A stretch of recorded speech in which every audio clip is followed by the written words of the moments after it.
Hi there, I'm Tim Irvine. And I'm Stacy Irvine. Welcome to the Totum Wellness Podcast. Welcome to the third season of the Totum Wellness Podcast, episode 1. Can't believe it. Crazy, hey? I can't believe we're already here. You know, the good news is that this is going to be one of the most compelling and intriguing seasons to date. Of course. I can't wait. It's like the Yellowstone of Totum Wellness podcasts. Yellowstone season 3 was amazing. Was it? I don't recall. Yeah, I'm sure it was. Sure. Okay. Yeah. I hope it wasn't one of the bad ones. I feel like it went downhill a little bit. Let's just assume it was amazing. It was amazing. Yeah. Season 3. This is where it is all happening. And you know, since we wrapped up season 2 back in, I think it was late March or beginning of April, I've just been dying to talk to you about what you've done this summer. Like, it's been so long since I've seen you. So what was summer all about? How did it go? I really missed you as well and have been dying to talk to you about this summer. Summer was fantastic. As usual, it goes by too fast. I feel like we scheduled too many things. That's kind of surprising. As usual. And when you say we... Me. Yeah. I scheduled too many things. We opened the W Hotel. Yeah. So new location there for Totum. That was very exciting. A whole new team of amazing trainers. Yeah, very cool. Very cool space, good people. Gorgeous space. It's been fun to get to know them, and I'm excited to see how that develops. And then we opened Totum Muskoka. Yeah, you were practicing there huge. Friday, Saturday afternoons, right from the beginning of July all the way through to the last weekend in September. Yeah. I just finished my last weekend. And how cool is it that you could come in your boat, dock your boat, walk up from the dock, get treatment. You don't even have to put shoes on, and then go back to your boat and boat back to your cottage. It's a pretty great way of doing it. Yeah. It's a gorgeous place up there. No traffic. No traffic. That was so nice. Yeah. So nice to have a bit of a break from the. I mean, lots of traffic for Totum. Well, yeah, but no car traffic. It was amazing. It was lovely, and it's beautiful up there. So that was exciting. My other huge highlight was attending the Altus Speed Summit. Yes, in Chicago. That was really fun. It was fantastic. Yeah. We learned a lot. We met a lot of really cool people. Something I think that's a little bit different in the US is that they're not as tied to titles when people are working with professional athletes. So they're not as tied to, you're the physiotherapist, you're the strength and conditioning coach, you're the athletic trainer. I did find from a lot of those presentations, so we had the top team members from the NFL, from the NHL, from Major League Soccer. We had all their therapists, and we were listening to them talk. And I really loved how seamless it is there. And I think that's also a result of them being able to build bigger teams. So if you think of a NFL team and you think of the budget that they have, they don't just have to have one strength and conditioning coach and, one offensive coach and one defensive coach, which were a little bit more restricted in Canada. It was really exciting to see that machine happening and then how they all worked together, but they all had different passions and different specialties. I absolutely love that concept. Yeah. What really struck me was, obviously, it's the speed summit. So how do you create speed? A lot of it had to do with high performance athletes in these different sports, but there's definitely a translation to the general population and why continuing to work on speed and how you work on speed when you're done your athletic career, or if you weren't an athlete and you're over 30, like, how do you do those sorts of things and stay springy and active and that sort of thing? And I know we're going to talk a little bit more about that in another part of this segment. The other thing that we did, which was really fun, end of summer, was a Totum Movement and Performance Summit, which was great. Sorry I didn't let you finish how your summer was, because I'm still really interested. It was great. And the summit was great. Yeah. And I love that you've got the hat from new merch. Swag bag. New merch. So those were a big hit. The summit was wonderful. I enjoyed every presentation a ton. Yeah. Well, and I learned a lot too. That's going to be one of the main things we're talking about today, what we learned. And I think a good segue to that is, like, one of the things that I really loved this summer is we listened to a podcast where it was Henry Abbott, who is a sports writer, wrote this book, Ballistic, which is all about speed athletes and change of direction athletes and how to fundamentally reduce the risk of injury, similar to how you approach heart disease. So now it's a foregone conclusion that you do A, B, C, and D and don't do D, E, and F, and you won't have heart disease, or likely to not have heart disease. His book has taken the same approach to injury prevention and arguing that there are things that you can do to recognize the predisposition to injury and then avoid it altogether. This book right here, Ballistic. And so it's written by a sports writer who really dove into this with this organization called P3, which is out of Santa Barbara initially. And it was Dr. Marcus Elliott who formed it, like super smart guy. And P3 is Peak Performance Project. And they use all this data to determine what an athlete's potential is to get a catastrophic injury. And if they find those things, then to be able to do some work to reverse it. So I love the title, Ballistic. Yeah. Because you and I have talked about this quite a bit over the last few years, is that when you stop working on jumping and being ballistic, you find that when you get back to it, all of a sudden you can't jump as well as you once did. Mm-hmm. And you and I are both working on trying to retrain that. And I've been working with my track and field athletes. I work with the sprinters at the U of T Track Club, and I've been really working with a lot of them on trying to strengthen their feet, strengthen their ankles, trying to get that reactive property back that they need, because it's one of the most important things that's going to determine how fast you are, is how hard you can absorb force from the ground and then push off the ground. And so much of that happens in our feet and our ankles. Yes. And we tend to ignore that when we're doing our strength and conditioning and those things. In that capacity, you're working with young, high performance athletes. And so they should be springy and strong and powerful. You'd be surprised. But you're right, is it's not perfect.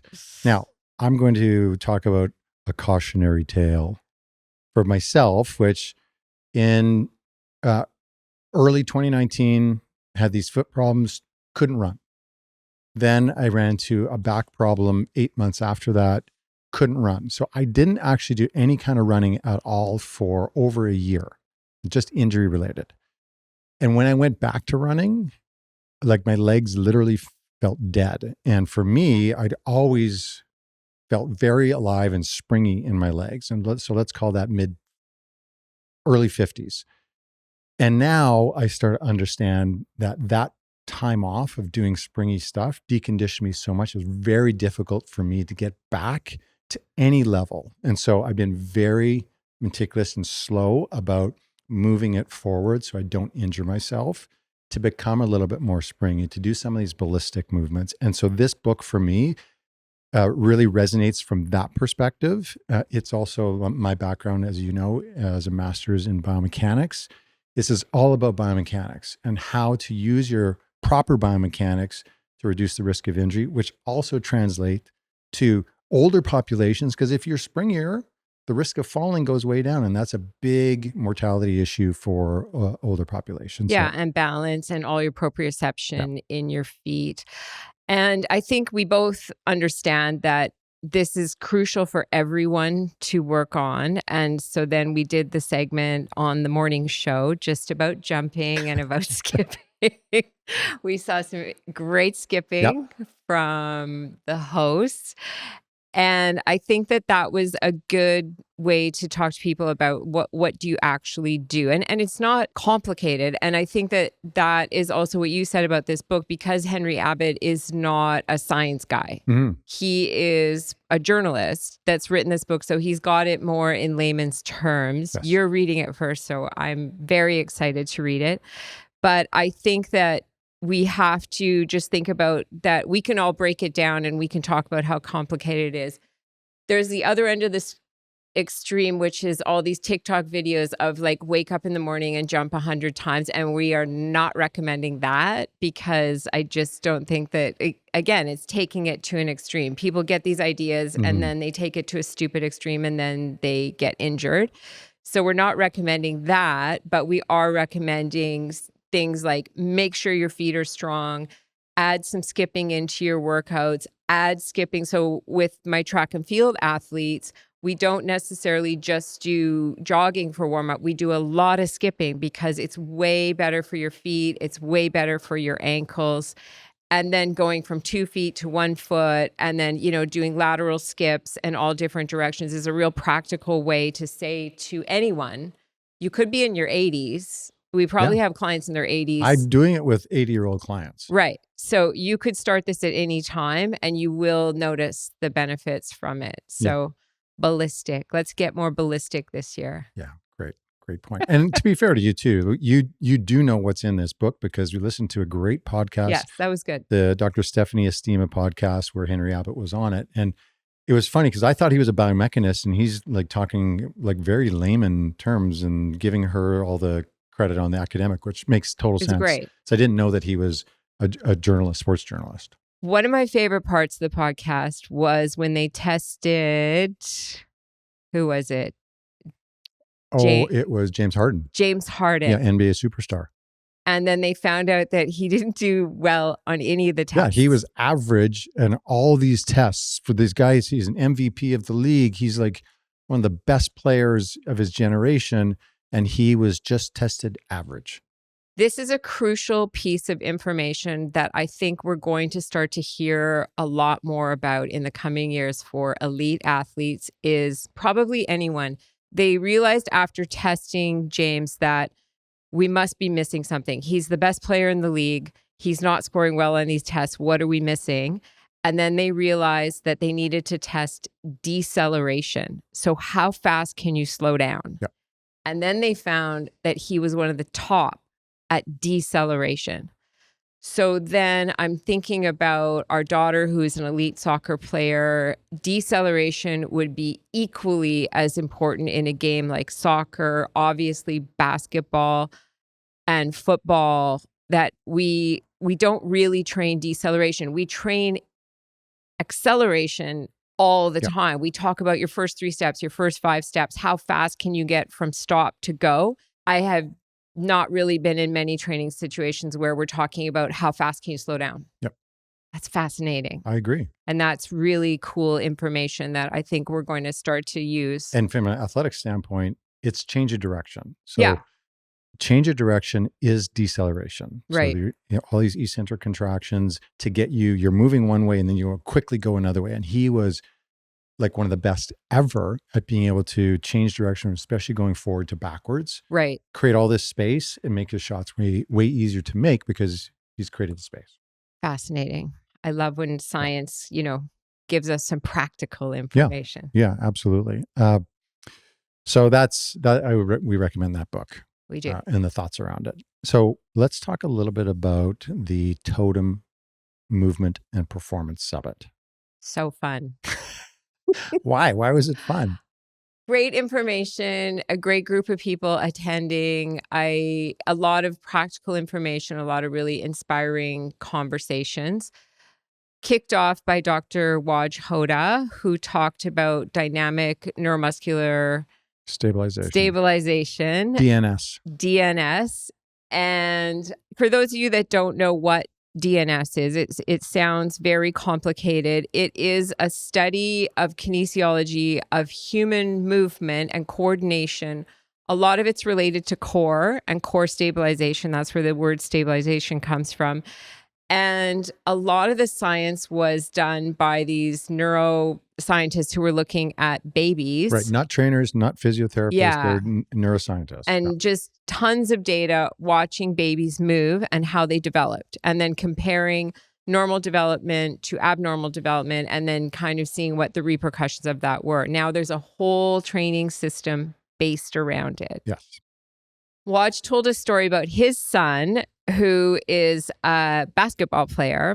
And he said that when his son was a baby, they put him in these onesies. And that, that's what we all did, right? It was easy. It's like one thing and you zip it up and that's what your baby's wearing. But they're slippery on their feet. On a wooden floor. On a wooden floor. And they had hardwood floors. So they said instead of learning to crawl, He learned how to like tuck one leg under, and I'm pretty sure the medical term is scooch. He scooched himself along the floor. And because that was effective, he was able to get where he needed to get. And that's what babies do. They're just like, I need this, I need this, I need food, I need that. And once they get their needs met, that's good. He wouldn't have known as an infant, like, no, I should be on my hands and my knees and I should be crawling because that's important for motor development. And Waj said to this day, the one leg that he tucked under in the scooch doesn't work as well as the other side. And I found we're talking minor differences, but somebody like Waj can identify that. Yes. Yeah. And Dr. Hoda is one of the most trained in Canada in this style of basically analysis and treatment. And so it was really valuable to have him talk about it. I absolutely loved it. And I was thinking about we have 3 kids, and I was thinking about them that I used to have them almost on a circuit of where like we'd wake up, then we do bouncy chair, then we do the mat, where they lie on their back and they hit things that are hanging above them. And I totally did this for more practical reasons, that I needed to have a shower. I needed for them to be entertained. The exerciser, we thought whoever invented the exerciser should have a Nobel Prize because it gave you a good half an hour. The baby jail, like of peace, right? But then as I started thinking about it, they were newborns, and I remember hearing them hit the stuff on the mat, which is fascinating because in order to do that, after looking at the DNS, you'd have to stabilize your core, then you'd have to be able to reach up and hit so that you had the equal reaction on the other side of your body. And all 3 of them grew up to be decent movers. Even though we didn't know DNS at that time, we were very aware that they needed lots of movement exposure. And we did our best to give them that. So I just find all of those principles really fascinating. I loved that lecture. Yeah, I completely agree with you. And the interesting thing is if let's say somebody goes through fantastic progressions of that development, right, from being a baby up to being an 18-year-old, and then they hurt their knee or their ankle or something like that, something goes wrong, and now they have to adapt to new situations. So if they don't get proper attention and direction on how to rehab that injury the way they should, minor differences will creep into their movement patterns. And this is what happens to whether you're an athlete or not, or if you sit too much, if you stand too much, whatever, like your body adapts, but usually not in the right way. So the way a 1.5-year-old can squat, which is perfect unless they've had some sort of problem, compared to a 28-year-old, they look very different because of that. Yeah. Same person, 28 years later, just can't even come close to squatting. Yeah. Well, and now what we're seeing too is because young people are on phones and a lot more sedentary than they used to be, because they're getting phones usually around grade 7 or 8. So recess looks a lot different. Their time together with their friends looks very different. We are actually seeing, like with my track and field athletes, I'm seeing a lot of postural issues and a lot of basic movement issues that we didn't see even 5 years ago, 10 years ago. So now we're starting to see these postures change as a result of the phone use and computers, which is stressful for me, actually. Scott Fournier took the DNS principles and put them in a more practical context at the summit. And what I was really fascinated with was this idea of, you talked about stabilization. So you can kind of understand what a plank looks like, what bird dog looks, all these like simple stabilization exercises. But basically you've got your trunk, right, from the top of your shoulders to the bottom of your hips. Call that your trunk. If that is strong and stable, your arms and legs can do the things that they're supposed to do. If it is not strong and stable, and I know that the example was used that, if you're in a boat and somebody else is in a boat and you try to push them, you both move away. Right. That's leaking energy, right? So, but if one boat is firmly tied to the dock, it's the other boat that isn't tied to the dock is going to move. So one's stable, one is unstable. And I thought when you translate that into any kind of movement. So if it's a runner, right? So not even an athlete, somebody just wants to run a half marathon or something like that. And if you don't have proper stabilization through core, upper back, wherever it is, then you are going to have energy problems. So you're going to lose energy. So you're not going to be as good at running as you could be. But if there is a side to side, front to back difference, then you're highly likely in a repetitive activity like distance running to end up with an injury because you just don't have the strength in your canister. So here's my prop. This is the canister. So this is from the diaphragm at the top, pelvic floor at the bottom, all the abdominals all around. So it's supposed to be like this, right? But a lot of people end up with their canister like this, right, or like this. Yeah. And the top could be, the bottom could be straight. The top could be like this or like this, whatever it might be. Yeah. Well, that's a good prop. Yeah, right? That's why you have visual aids. So those of you listening, on a podcast, it's a coffee cup, which is just a great educational tool. Picture a canister. Okay, so we do this thing. Scott does his presentation. So I then am doing back squats, which I don't necessarily recommend to everybody, but I'm doing them anyway, very light. So I focus on this idea of rib flare. So rather than, I put my hands back here, my ribs normally pop out a little bit. So I say, okay, hands are back here. I force my ribs down without holding my breath or anything like that. And I do my squat, 3 sets of 10. So this is why a lot of people don't do back squats, because they don't have the flexibility or the strength to prevent that rib flare. Yeah. And then a lot of people also, because their shoulders are rounded forward, don't have the flexibility to properly hold the bar behind them. That's right. So that's one of the common issues that would be corrected with DNS. So I'm a highly trained professional, obviously. Sure. I know what I'm doing. Sure.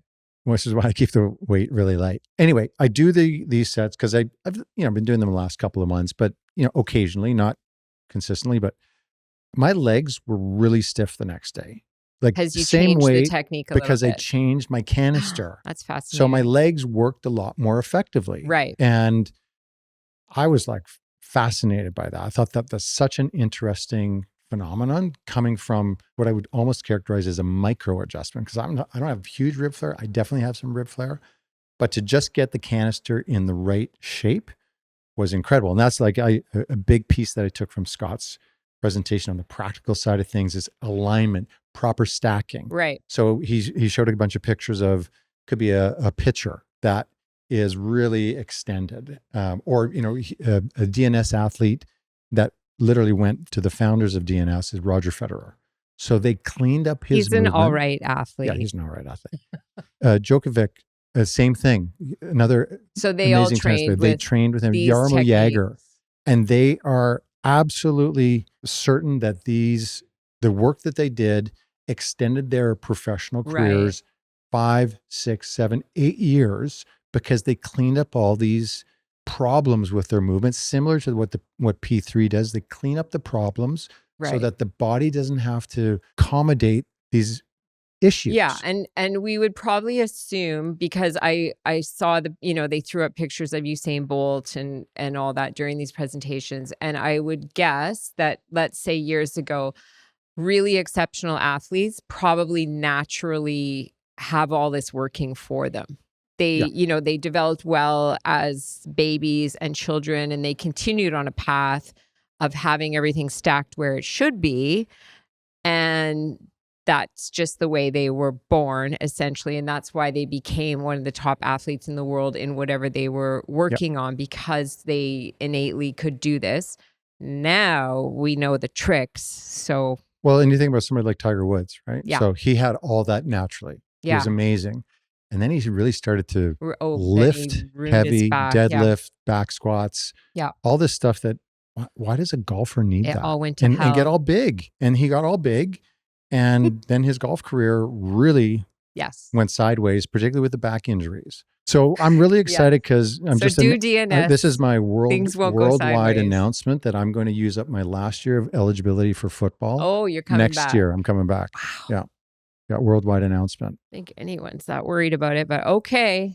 That's great. Okay, so what else did you find from the summit? Dr. Pete Kissel, a brilliant mind in chiropractic. What we love about him is that he is kind of super nerdy and always really into the research. Yeah, in the best way. And he does a lot of the kind of heavy lifting for us with what's coming up in research. The thing that stood out the most for me from his presentation was how many of you, if you sprained your ankle, would ice your ankle after, basically everyone's I almost put my hand up because out of automatic. You knew it was a trick question. Yeah. That was what the research told us then. So we all went through this R.I.C.E protocol, rest, ice, compression, elevation for years. That was our recommendation. We only can recommend what we know best, but a new study on grade 2 ankle sprains shows that is not the best protocol. So no longer R.I.C.E, no longer, another one was called Police, which was like pressure, whatever. Yeah. Anyhow, the new ones are peace and love. When you get injured, you show your joint, whatever the injury is, some peace and love. So I had to write this down so that I could remember. So P stands for protect. E stands for elevate. A, this is an interesting, avoid anti-inflammatories. So don't take a bunch of Advil and things like that, because we need those metabolites in the very early stages to speed up the healing. All that blood that's going They're there for a reason. So you need them for a bit. I would say, down the road, you don't need them as much, but right away, they're going to shorten your time after the fact when you have this injury. So C is for compress.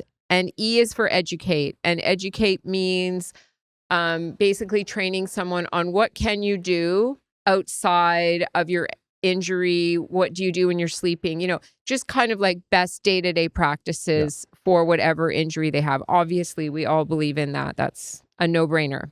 Love stands for load.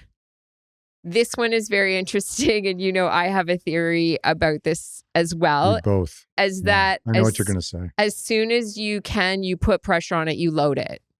And my theory from this comes to my many injuries when I take our dogs, who, for those of you that don't know, are 2 huge German Shepherds. I take them in the ravine, and there are many times that they cause me to become injured because they try to take off and kill things like raccoons or whatever. Literally the Instagram videos of you getting yanked and pulled face first on the ground. It's so bad. I wish I had. I still love wish them, I had the video. It's so bad, some of the things that happen to me. And then I'm stuck there. Like no one's airlifting me and the German Shepherd's out. And sometimes they're bad injuries. And I basically just say, F it. I'm just walking home. Like I'll take a moment, I'll cry for a little bit, and then I just keep going. But I remember talking to you one time saying the keeping going, I think, has really helped me on the other end of the injury, as opposed to if I just stopped and like laid on a bed somewhere and didn't do anything.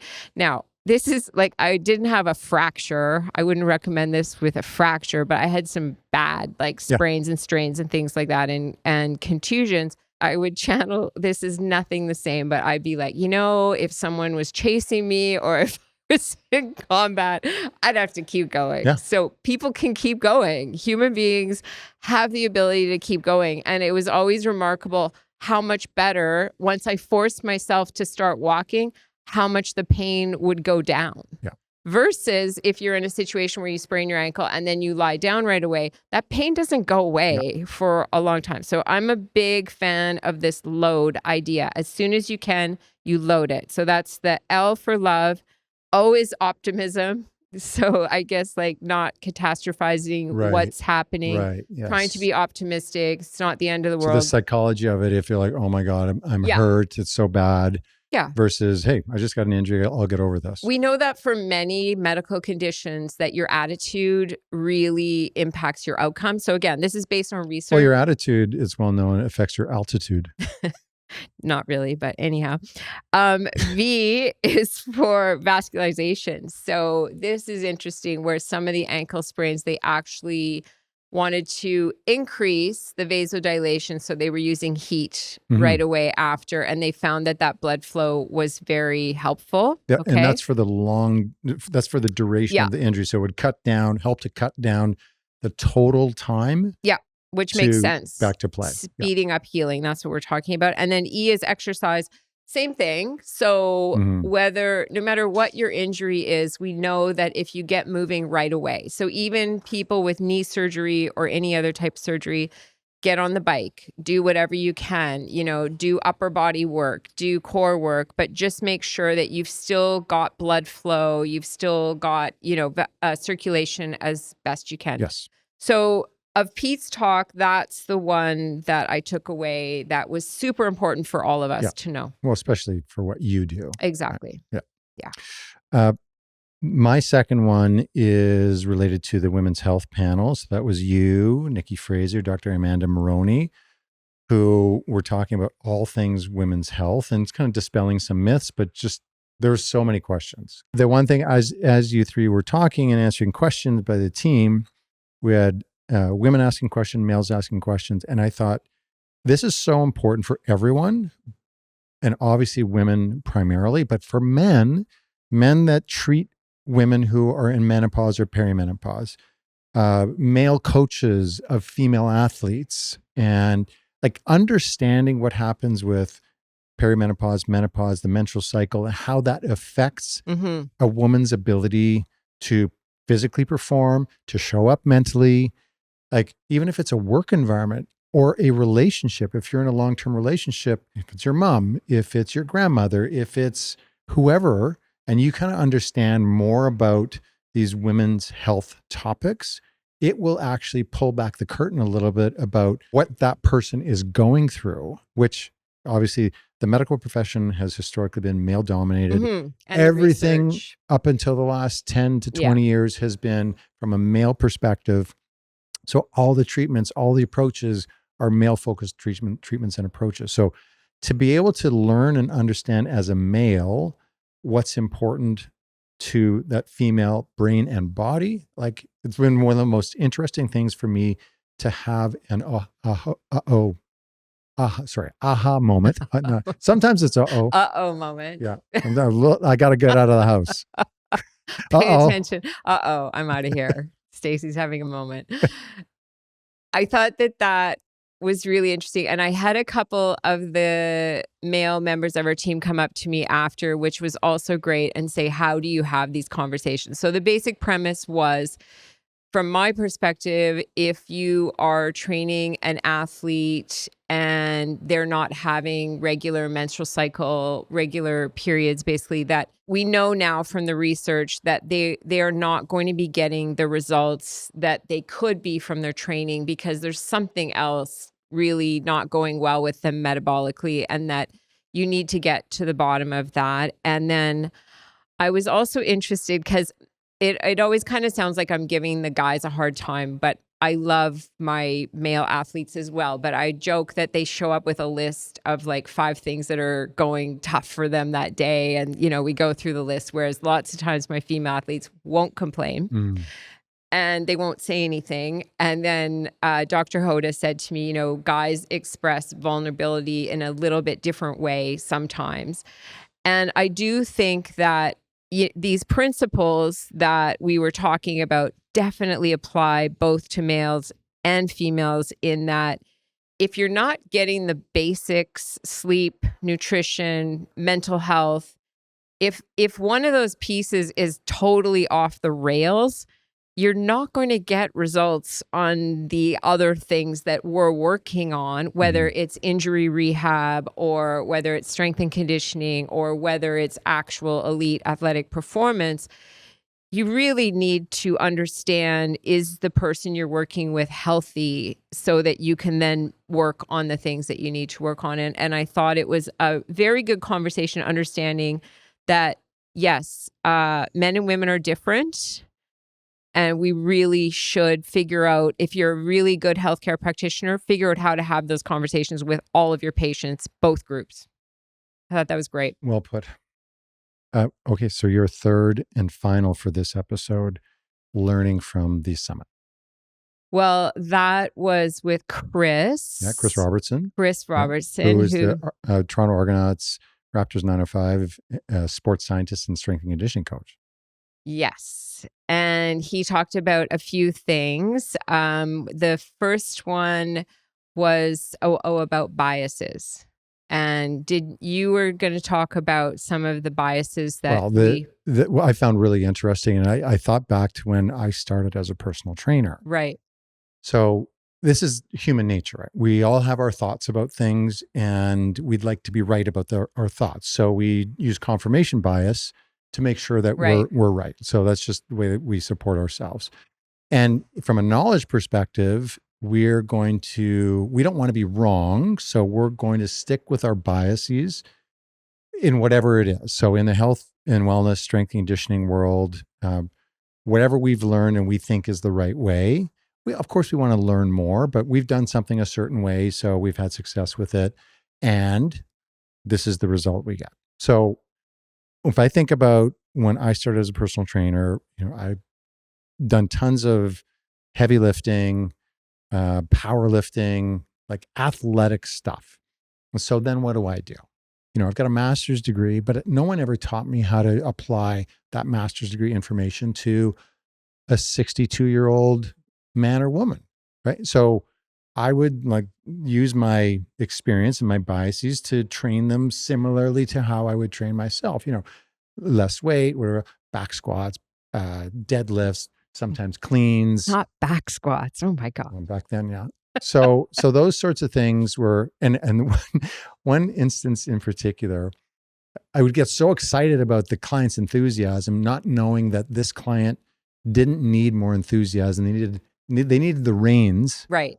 Not the encouragement, right? Yes. They needed somebody to say no, slower, right? Whatever. Yeah, take your time. I go to a park with him. It's got stairs, and we do all these plyometrics. And at the time, he's 60, and we're doing all these plyometrics up and down the stairs. I'm like, this is awesome.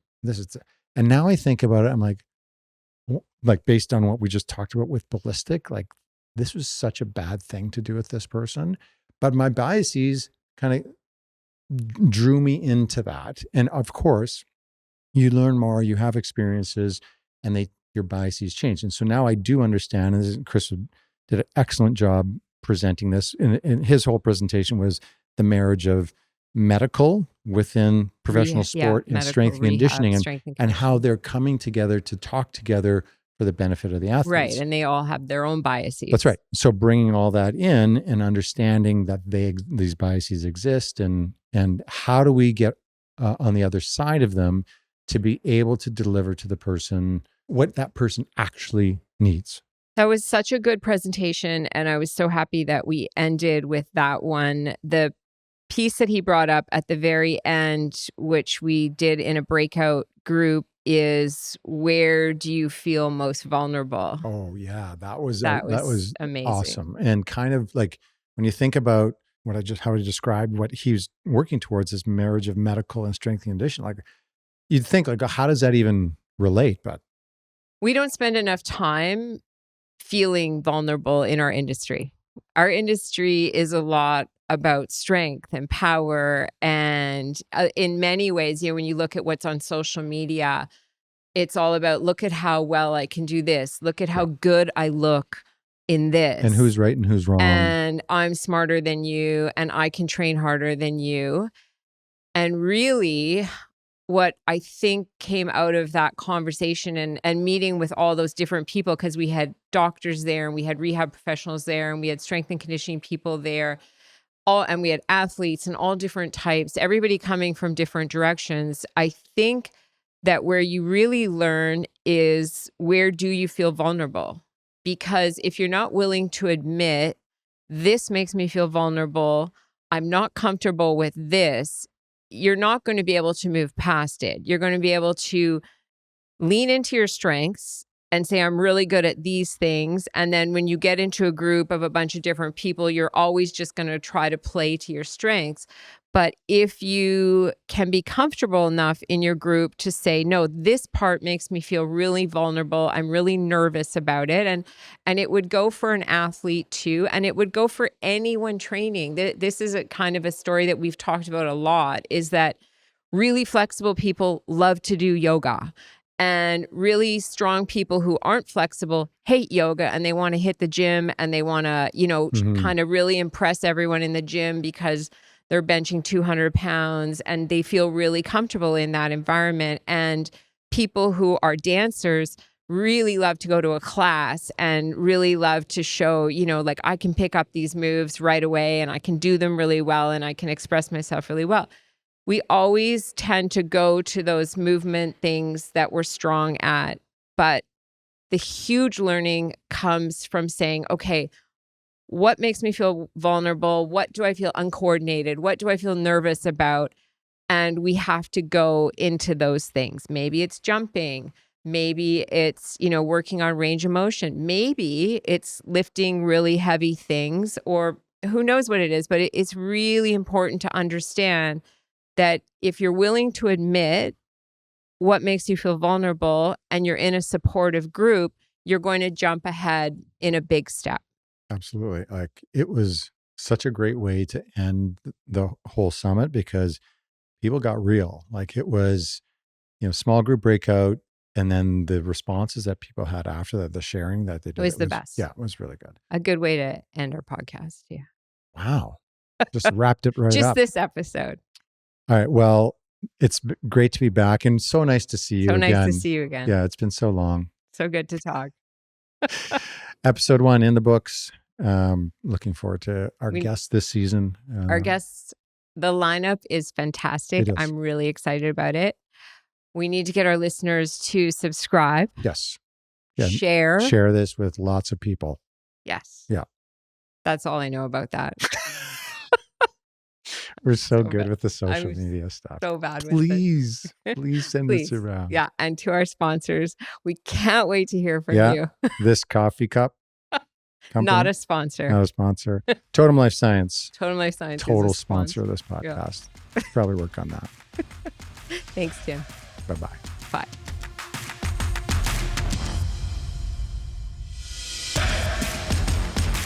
Thanks for listening to the Totum Wellness Podcast. Please follow us on Apple, Google, or Spotify and leave a 5-star review and comment. Subscribe to us on our YouTube channel, and please spread the word to family and friends.